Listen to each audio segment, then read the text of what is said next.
Hi, my name's Isaac, and this is the all-new 2026 Honda Passport. And today, I'm out here at the International Motor Press Association's spring break. That's break spelled like a car brake, it's a little pun. And I get to do a brief walk around and drive of this Passport. Hopefully, I'll be able to give you guys a more thorough review in the future. But today, I'm gonna show you some of the features and tell you what I think of the driving experience briefly.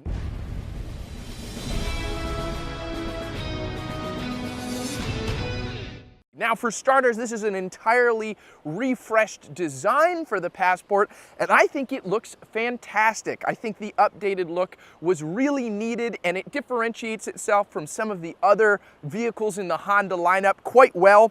You'll have orange LED daytime running lights right here, LED headlights. You'll have Passport stamped across the front. That's perhaps maybe the only questionable thing with this front end design. I don't know if I love that, but I do think it looks unique. And then you will have sort of a fake air intake up here, nothing that's actually functional. Then you'll get orange tow hooks down here, parking sensors, and a front camera right there.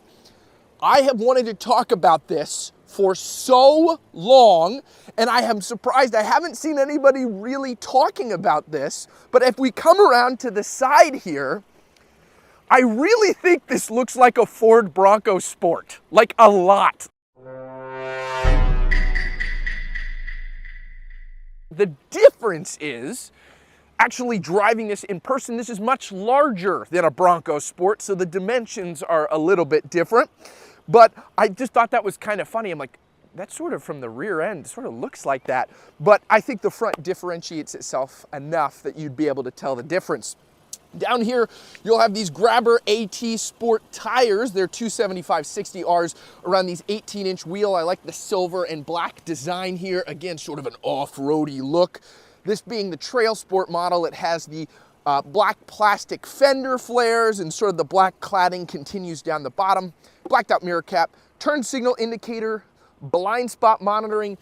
There is a camera and a little light, a little puddle light in there.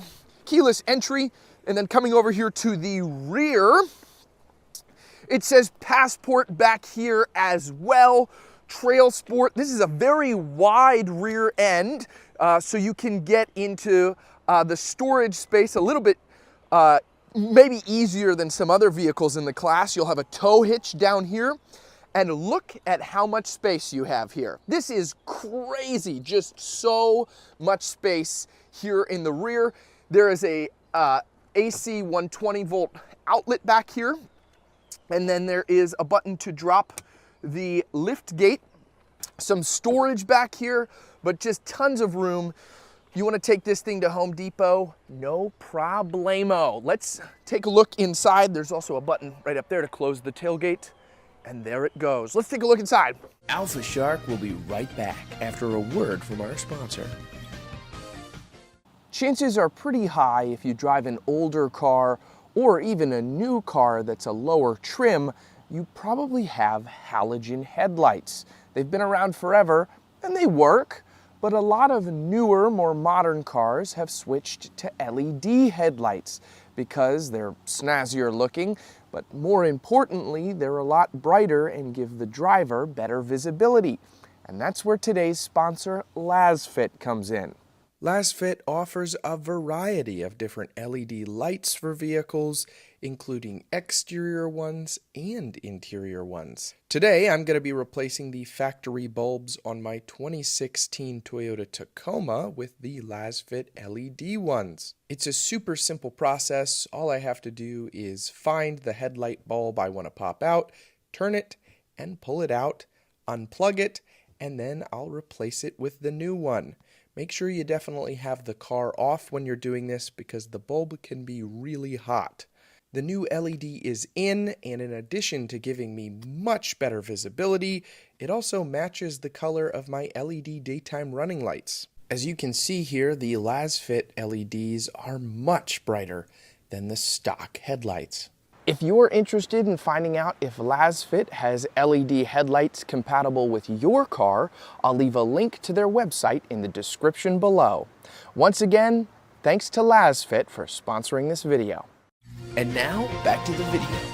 Stepping in here, you can see there's some nice orange stitching. There is stitching here. The floor mats are very nice. It says TrailSport, and it also says TrailSport up here in the headrest as well.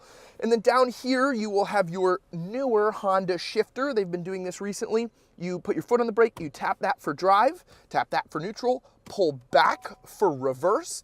It's gonna pull up your 360-degree camera, but it's been raining quite a bit, so it's a little blurry here, but you still do have a very thorough system. And then tapping that again will put it back into park. You'll have some physical buttons here for your climate controls, which I really appreciate. Heated and cooled seats here on the Passport. And I just like the layout of everything. It's very simplistic and it's very easy and intuitive, and I like how tactile these buttons feel. I like the little clicks. You'll also get a volume knob. Honda took that away for a little while and people rioted. And so they brought it back. It says Passport right there again. And you have a very intuitive, updated Honda screen system. The infotainment here is very fast, very quick. Even if I go into something like the settings here, look at how quick that just goes. Sound, poof, I'm there. Not a lot of lag. I think it's probably back. There we go. Not a lot of lag here on this screen. That's user error, not the screen's fault. But I like the layout, and I like how the backup camera comes up. It is a decently sized screen, but not humongous. Speaking of decently sized screens, you also have one here in the gauge cluster. Your maps on Google come up right here, which is always a welcome addition. You'll have buttons on the steering wheel for your cruise control, volume, channel changing, and the controls of that screen. So if I want to change this from something other than my navigation, I can do that. Heated steering wheel button down here, TrailSport again, and you will not forget you are in a Honda TrailSport inside the TrailSport. There is so many badges around here. Then you'll have orange stitching, some more buttons over here, the classic, window controls, mirror controls, power seat settings, because the seats are power operated. Here I go. Whee! And then here is the key. You'll have lock, unlock, panic, remote start. I dropped the key, a little slippery.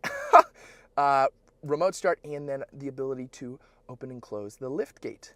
And Honda is back here, and it says 1, presumably because it is the first key. You also have wireless charging down here. I forgot to mention that, and this cool sort of topographical texturing right there. Your drive modes are down here, so if I go between there, you have trail, sand, tow, normal, sport, quite a bit of modes that you can go through right here. And then hill descent control is very nice, and your electronic parking brake.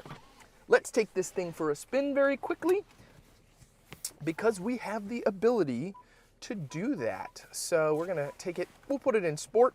It's a little bit of a rainy day, so I'm not gonna give it crazy gas, but we'll see how it drives, and I presume quite well. I like how Hondas feel. They tend to be just very simplistic vehicles. They're not always the sportiest. I really liked my time with the Civic Type R last year. That was very sporty, but something like this is more designed to give you a comfortable ride, and in this case a little bit more of an off-road appeal.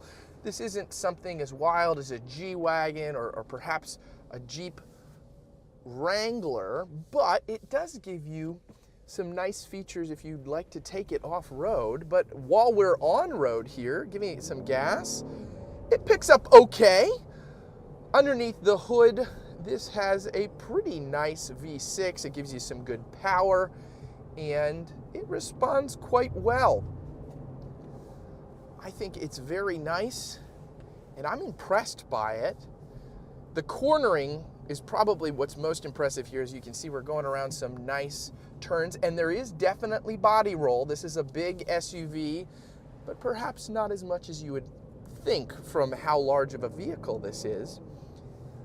My first impressions here are good. I'd be excited to drive this a little bit more, get it for longer, and if I have the opportunity to do that at some point, I will let you guys know what my long-term impressions are if I receive a press loan of one of these. But here at the event, I always love the chance to be able to film and drive stuff, and this is good, right? This is picking up pretty quick, and it sounds nice too. I really like how it sounds.